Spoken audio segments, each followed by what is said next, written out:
దీపారాజనలో చాలా రకాలు ఉన్నాయి. మనం అనుకున్నట్టుగా ఉసిరి దీపారాజన అయితే ప్రత్యేకమైనటువంటిది. ఎందుకంటే పెళ్లి కానివారు, ఆర్థిక సమస్యలు ఉన్నవారైతే ఖచ్చితంగా కొంగు బంగారం కావాలంటే ఈ ఉసిరి దీపారాజన చాలా మంచిది. ఉసిరికాయలు దొంగతనం చేయకూడదు, ఉసిరికాయలు చెప్పకుండా తీసుకోకూడదు. ఉసిరికాయని డబ్బులిచ్చి కొనుక్కొని తీసుకొచ్చుకొని దీపారాజన చేసుకోవాలి. ఇది ప్రసిద్ధి.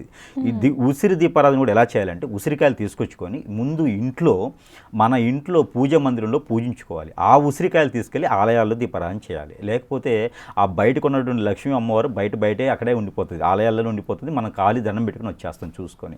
ఇంట్లోకి వచ్చి ఇంట్లో దీపారాధన చేసుకొని ఇంట్లో పూజించుకొని ఆ ఉసిరికాయలు తీసుకుని వెళ్ళి ఆలయంలో చేస్తే అది ప్రసిద్ధి.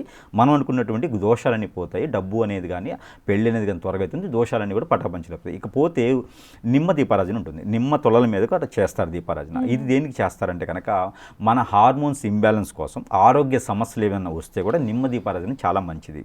ఆ నిమ్మ దీపారాజన దిష్టి దోషాలు కూడా తగ్గిస్తూ ఉంటుంది, ఒక రకమైనటువంటిదిగా. ఇకపోతే ఉప్పు దీపారాజన చేస్తారు. ఇక ఉప్పు దీపారాజన అంటే మన వల్ల అందరికీ కూడా చాలా తెలిసే ఉంటుంది. ఒక అరకిలో సుమారుగా కళ్ళుప్పు తీసుకోవాలి. మన ప్రాంతీయ భాషలో దొడ్డుప్పు అంటారు.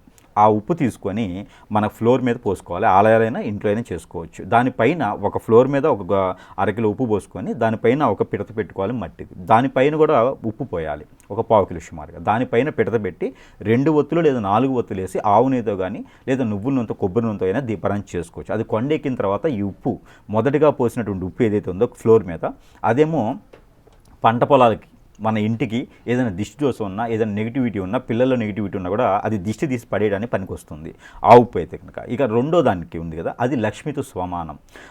ఆ ఉప్పు తీసుకుని వెళ్ళేసి ఆగ్నేయ మూలలో మనం కిచెన్ ఉంటుంది కదా, కిచెన్ ఆగ్నేయ స్టవ్ ఉంటుంది. ఆ స్టవ్ పక్కన మనం స్టవ్ వైపు నిలబడితే రైట్ హ్యాండ్ సైడ్ ఆ సైడ్న గాజు సీసా లేదా గాజు బౌల్ ఒకటి తీసుకొని దాంట్లో పోసి ప్రతి వారం లేదా 15 రోజులకు ఒకసారి నిమ్మకాయ మార్చినట్టయితే కనుక ఆర్థిక సమస్యలే కాదు, ఇంట్లోకి నెగిటివిటీ కూడా రాదు, ఎవరి శత్రువు ఎవరి మిత్రుడు అని తెలుస్తుంది, అన్ని రకాల ఇబ్బందులు తొలగిపోయేదానికి ఉంటుంది. అది కూడా ఈ కార్తీక మాసంలో చేస్తే చాలా ప్రాసిద్ధి ఉంటుంది. అలానే ఇకపోతే మనకి మామూలుగా మట్టి దీపాలు చేసుకోవచ్చు, పంచలోకాల దీపాలు చేసుకోవచ్చు, రాగి, ఇత్తడి, అలానే వెండితో కూడినటువంటి ప్రమిదల మీద కూడా దీపారాధన చేసుకోవచ్చు. అలానే మనకి ఆర్థిక సమస్యలు కాకుండా చర్మవ్యాధులు కానివ్వండి, నవగ్రహ దోషాలు ఉన్నవారైతే కనుక నువ్వుల నూనెతో 5 ఒత్తులేసి దీపారాధన చేస్తే మంచిది. ఇది ఆలయాల్లో చేసుకోవచ్చు, మన ఇంట్లో కూడా చేసుకోవచ్చు. ఇక కొండ ఎక్కేదానికైతే ఇంక మనం ఏం చేయలేము. ఇంకా ఎవరైనా సాధన చేయాలనుకుంటే అఖండ దీపం చేయాలి. 24 గంటలు వెలుగుతూనే ఉండాలి దానికి. అది అఖండ దీపం అంటారు, ఒకే ఒత్తి చేసి చేయాలి. అది అఖండ దీపం నువ్వుల నూనెతోనే చేస్తే చాలా మంచిది. గ్రహదోషాలు పోతాయి. ఏదైనా ప్రాణభయం ఉన్నా, శత్రుభయం ఉన్నా కూడా అవన్నీ పటాపంచలేకపోతాయి. అమ్మవారి, స్వామివారి అనుగ్రహం కావాలంటే కనుక అఖండ దీపం వెలిగిస్తే మంచిది.